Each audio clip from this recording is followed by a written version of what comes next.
Simona, jeigu žmogus dirba labai daug, yra visiškai išsekęs ir jam atrodo, kad jisai tikrai daug jėgų atiduoda, bet rezultato nėra, ką daryti? Siūlyčiau visą laiką atlikti laiko auditą. Laiko auditas tai gali būti atliktas tiek su programėlėm, lygiai taip pat gali būti atliktas ant popieriaus lapo. Taisyklė labai paprasta, užsistatyti timerį 25 minutės 20 minučių, kad kas 20 minučių jūs gautume tokį kaip priminimą, užsirašyti, ką tuo momentu darot. Čia nereikėtų palikti dienos gale užsirašysiu, ką aš padariau, tai yra būtent save pagautame momente ir užsirašyti.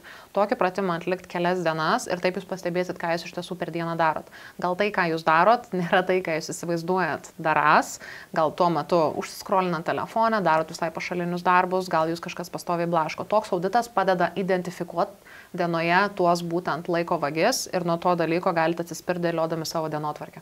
Kaip reikia išmokti sakyti, kai gauni užduotį, kad ne dabar padarysi iš karto, o kad pasimti laiko ir pasakyti, kada? Yra daug tokių skirtingų, sakykime, metodų. Vienas iš jų yra tiesiog pasakyti, kad leis man pasitikrinti savo kalendorių ir aš tau pranešiu, kad aš šitą dalyką galiu padaryti. Tai čia yra pats turbūt populiariausias ir labiausiai naudojamas. Kitas variantas yra tiesiog duoti laiko šitai užduočiai pakvepuoti, kad aš pasižymėjau, aš su tavim susisieksiu. Arba tiesiog aiškiai pasakyti, kad šiuo metu mano prioritetai yra visai kiti.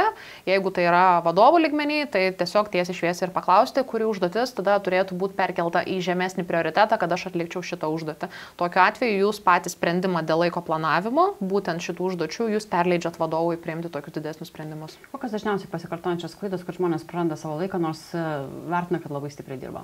Prisiplanuoja visko savo per daug, visokių smulkių užduotėlių, į savo dieną prisideda įvairiausius ilgiausius užduočių sąrašus. Kitas dalykas, absoliučiai nesiplanuoja nieko savo kalendoriui, viską laiko tiesiog pas save galvoja, tai čia yra irgi labai didelė opi problema. Ir kitas dalykas, neišmoksta sakyti ne. Aš dar pridurčiau dar vieną. Visai kraščius ant skirtingo popieriaus lapelio. Taip. Neturi vieningos sistemos, kur valdyti savo užduotis ir savo dieną. Taip, vienareikšmiškai. Taip. O kai prisėmi tik daug užduočių ir nieko nepadarai idealiai. Idealiai nepadarai dėl to, kad įsivaizduoja, kad dar vis neidealiai, kad išsiųsčiau. Tai čia yra tokie perfekcionisto bruožai. Ir perfekcionizmas iš tiesų yra labai opi problema. Ir šitas dalykas kyla dažniausiai, kai mes turim užduotį ir įsivaizduojam, kad ją reikia atlikti vienu ir ne kitokiu būdu. Ir jeigu mes pradedame įsivaizduoti, kad šita užduotis dar yra nepakankama, kad dar atlikimui mes trūkstam ar tai informacijos, ar tai programinės įrangos, ar tai įgūdžių, užsisukame tą ratą ir ta užduotis niekada nebūna padaryta. Tai čia yra grinai perfekcionisto bruožai.